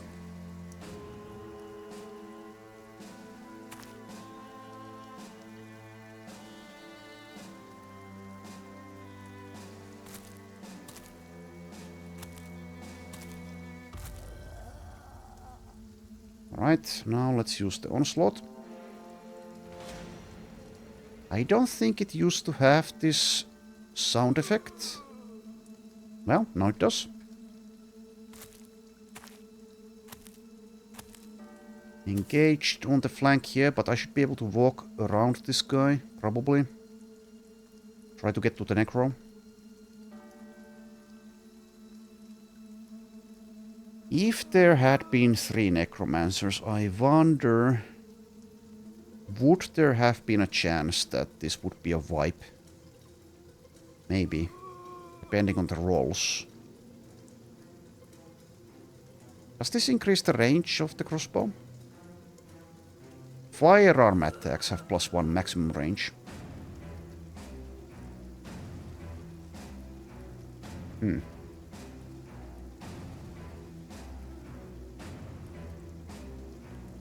Anyways. I think I wait with Raymond. Let's see if the fallen soldier ends up here. Might also go there.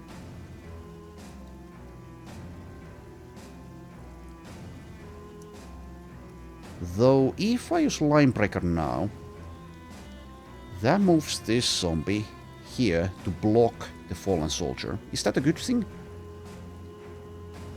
That's kind of good, right? Kind of. Puts Raymond in a bad situation, potentially, though. I don't know if it actually accomplishes that much, because the fallen soldier here that's possessed will, in any case, need to move a lot before it can do anything. So, blocking its access to us a little bit isn't that helpful. Esvik is kind of free to try to reach the necro, but because of the terrain here, it's going to take a very long while. Very long. Might still be what I want to do. To attempt.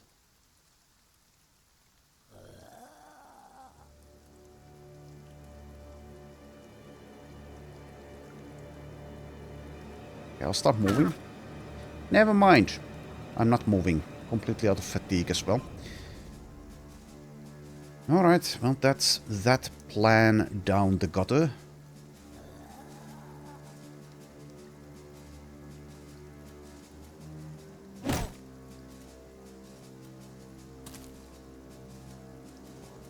Okay, that's going to be a stun target.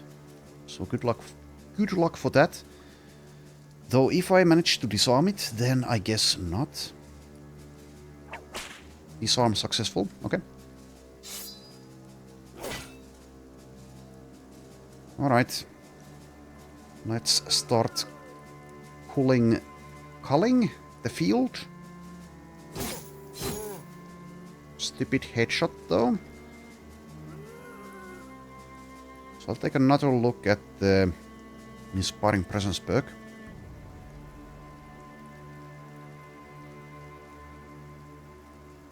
Each adjacent ally. So I do need to be here if I want 2 attacks for Gerbold. Alright, sure.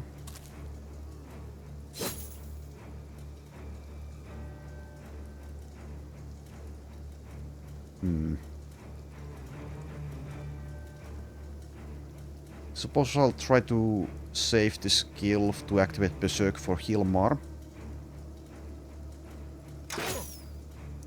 So do that. And I don't know, just reload instead of switching into one of these verse crossbows.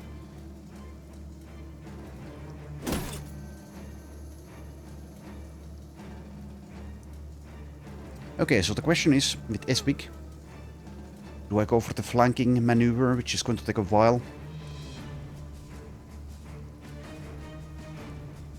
I think I will.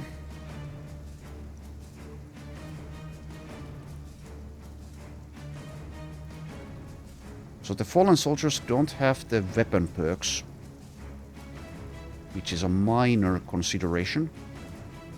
Anyways, I could move here as well and rely on either killing or stunning this fallen soldier in time, so that takes a bit less time overall.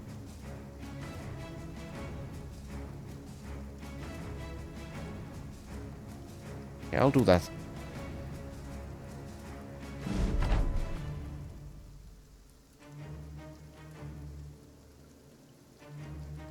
Okay, here I wait to have more targets. I could still use the line breaker. Let's not use it here.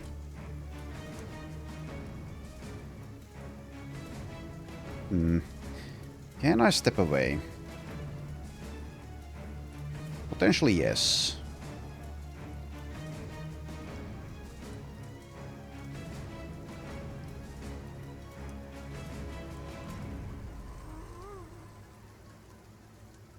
Yeah, actually it might be better to try to get to the Necromancer with Ludger here, so I'll try this. Okay. So this one can, if it likes, move there to block. Anyways, I have, let's see, 30% chance to stun on a hit, so let's try for that. I wonder if there's a point in using the line breaker. That means I have 2 targets.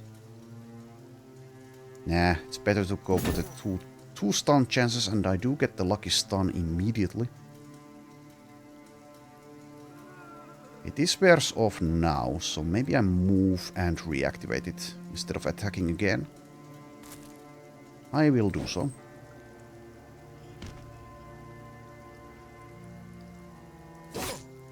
Just do that. And you wait. Get a kill, please. Thank you. Attack this one since it's not possessed. Possession is damage reduction of 25%, as well as more melee defense. Deal a bit of damage there. Here, I think at this point I probably just kill instead of try to disarm this one again. I have these 2 here, so it's probably fine. Just get a kill. Okay, of course both of them are continually possessed over and over and over.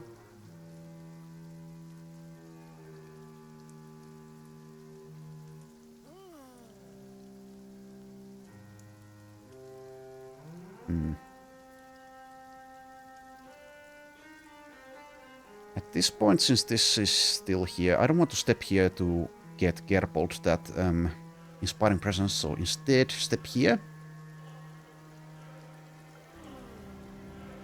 I'll attack this one as I go.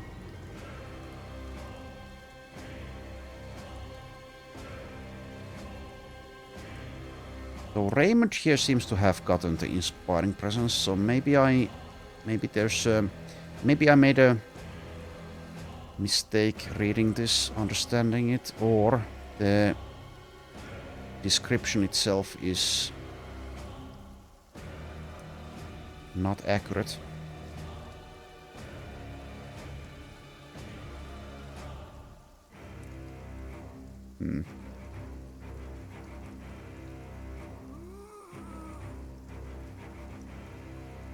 I don't know. Anyways, whatever.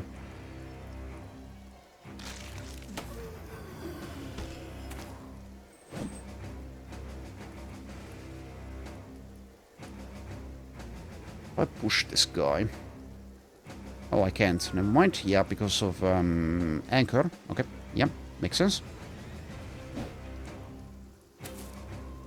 Indeed, we have been blocked off.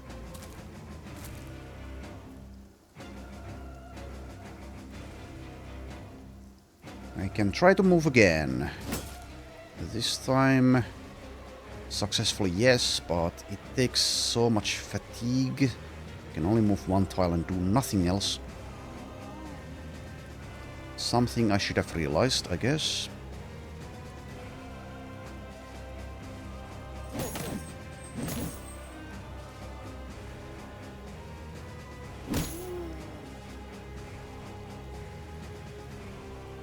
Okay. Do I go for a stun or do I... No, actually, yeah, you're vigilant. That's where you got your action points, right? Yeah, I believe so.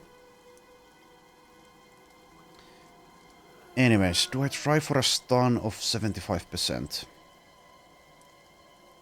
I guess I do. It's a lot of fatigue to use, though. A lot.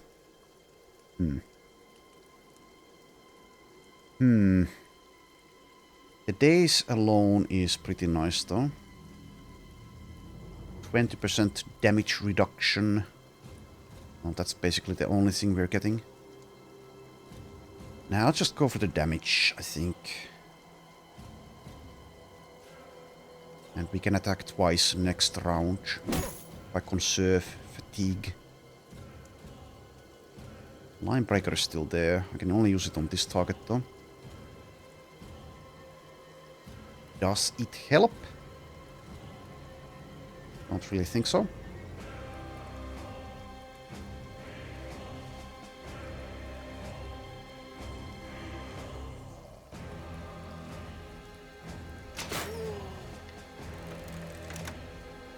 Maybe use a dog somewhere. See if the dog is intelligent enough to reach the necromancers.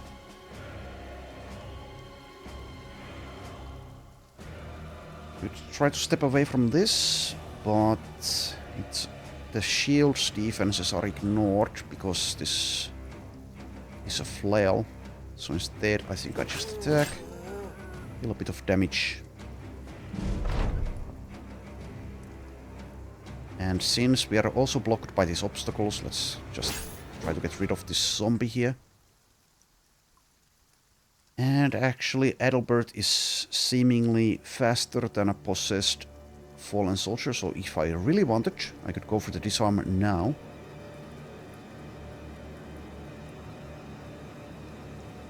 But I think I'll still just not bother.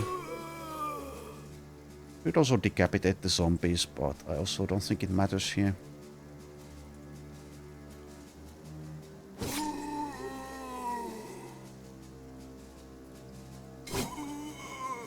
There we go. Progress.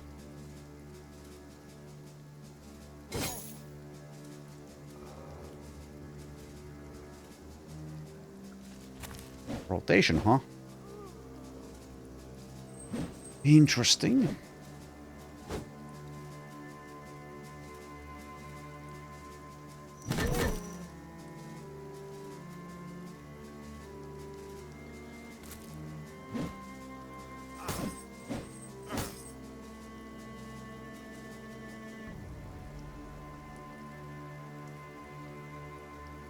Really should have someone on the flanks with Pathfinder for situations like this, so I can reach the enemy backline far more conveniently. I mean, this fight is seemingly pretty easy, but it could have been so much tougher. Anyways. Okay, hit by a 19% again. I say again because it happened here on the northern flank as well. Anyways, we can pretty easily outkill these necromancers. And there's only 2 of them. So let's do so. Let's be done with this dumb fight. And I'll just actually recover. There.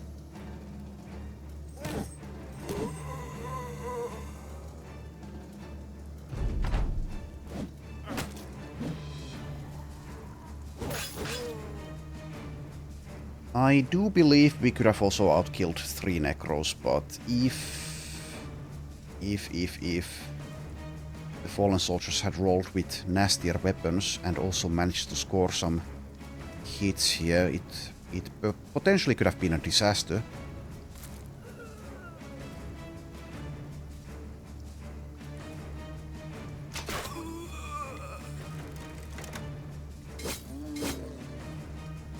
Not over till the fat lady has her say, though.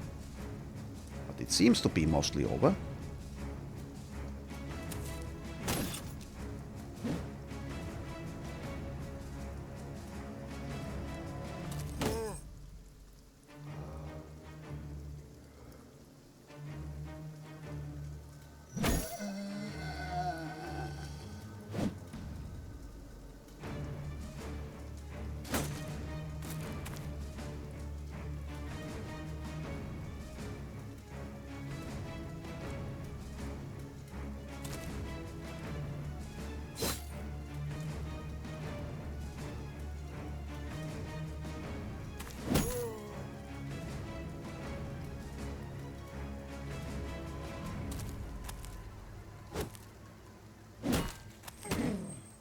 Well done, zombie. Well done. Protecting your master like a loyal dog.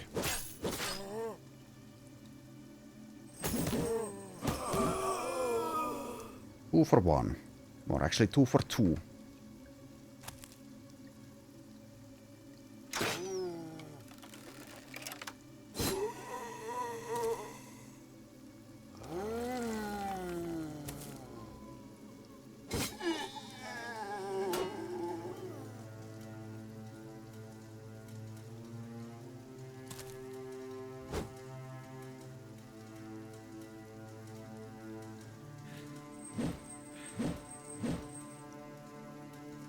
Nice try.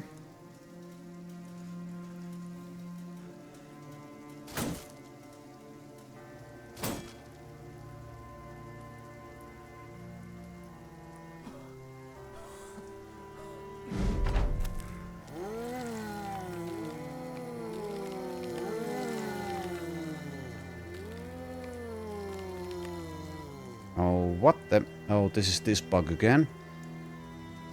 This was present way back during that gladiator run as well. Not sure why it's still here. But yeah, I can't attack this zombie here. It's not allowing it. Well, in that case we recover.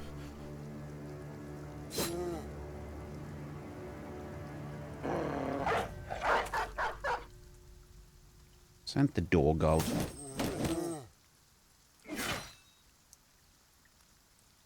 5%.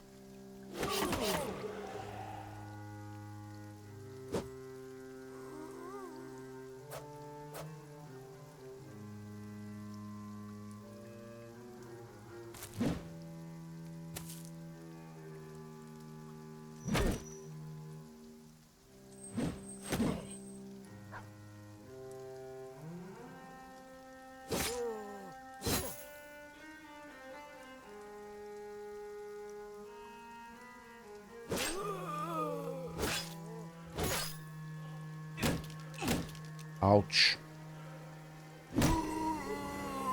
Stop it, please.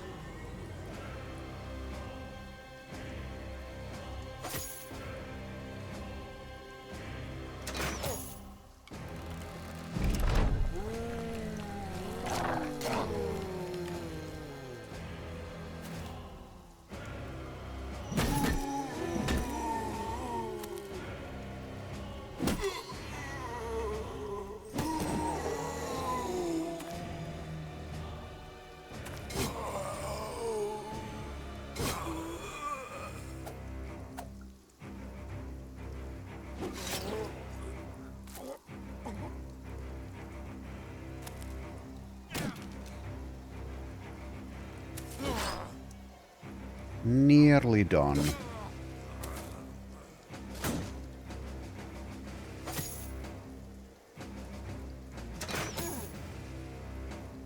Oh. Oh, yeah. I need to actually have...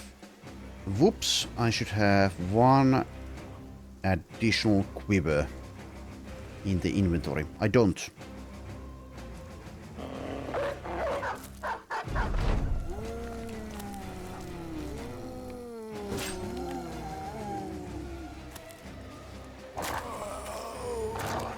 Okay, 2 zombies left.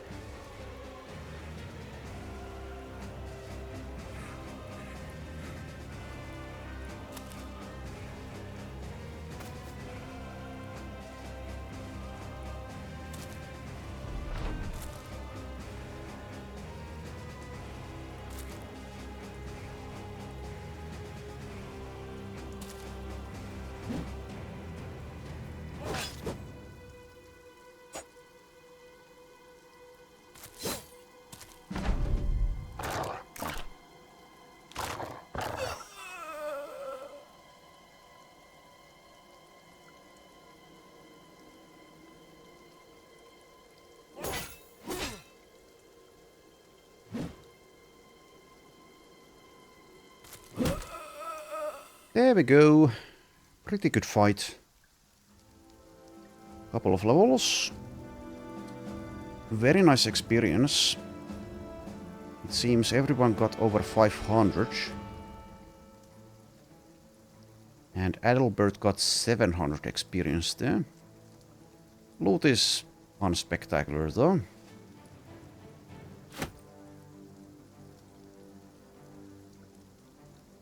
Okay, find one. Well, let's dump those.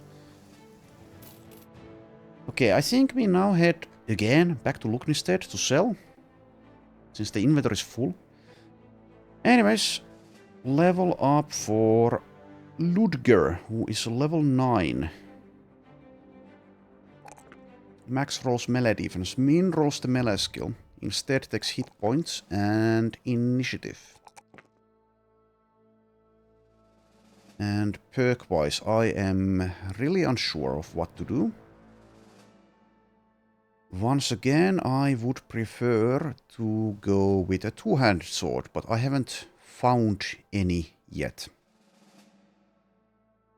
Is there something I'm always getting? Seemingly no. Plenty of options though. Let's do Gerhard's level first, so level 9 for him. Plus 4 resolve, plus 3 melee skill, and plus 3 fatigue. Perk-wise, I think he takes either long reach or maybe Pathfinder. Long reach helps others. I'll go with long reach. Alright, so Ludger. Can I find something that I'll take here?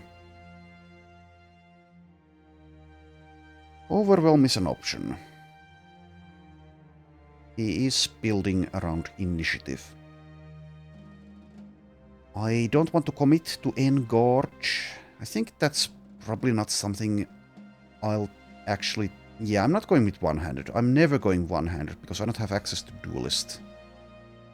But can I find something that can be used with both two-handed and one-handed? Vanquisher, maybe.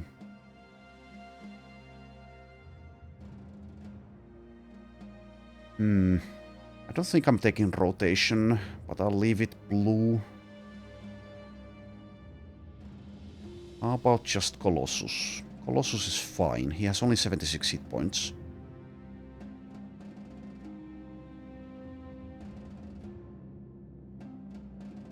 But if I want Formidable Approach and Death Dealer, if I want to do AoE and also Sweeping Strikes, then of course I can't get everything if I also take something else here.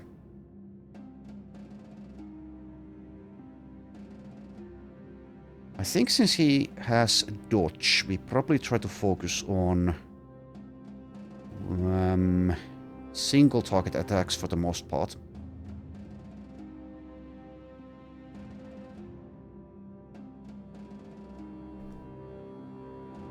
But of course the split attacks works pretty well.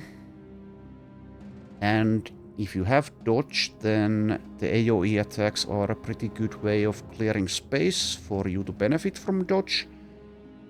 I don't know, I'll do the same thing with him as I have done with Eswig. Let's leave that perk point there for now. And let's go back to Lugn instead, again.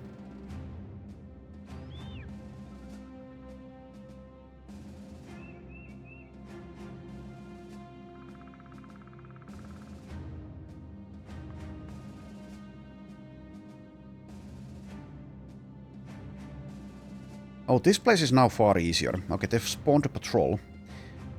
Do I want to try this? 7 to 10 Reavers. And then Armored Frost Unhold. And some others.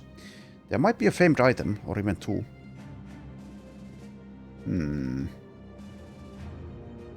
Oh, what the... As I did that, I lost sight of what's inside.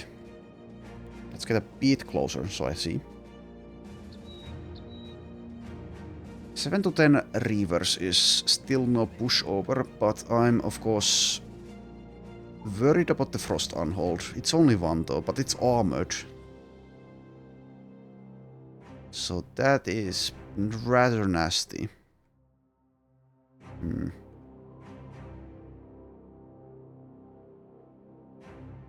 Definitely would want to keep using these mazes, but if I do so...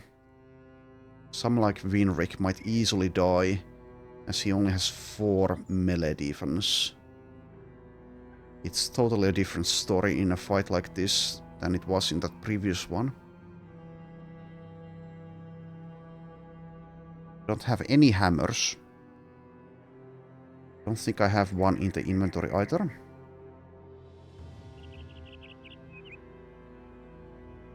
I do. I have a two-handed mallet. 150% against armor. Who would use that? Maybe Raimund, maybe. I mean, it's doable, but is it worth it? Is it worth the risk?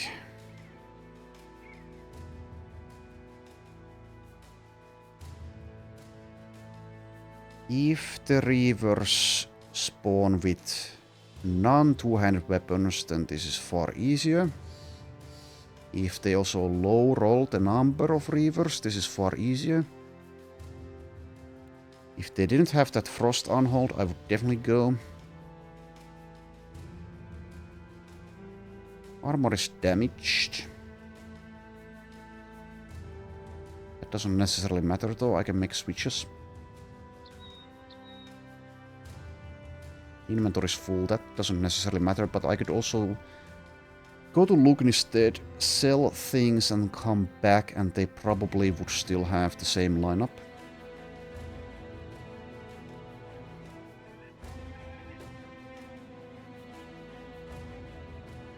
Okay, I'll head to Lugn instead and sell things.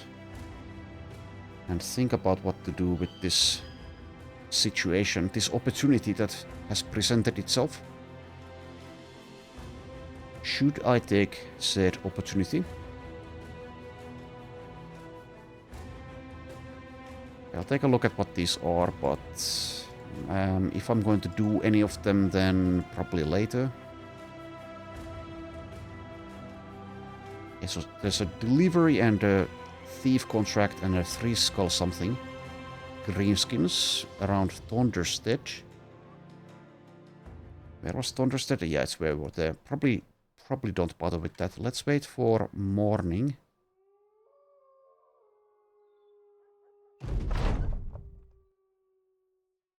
The company has made camp next to an abandoned priory, and the men are sitting around the campfire casting shadow animals across one of its stone walls.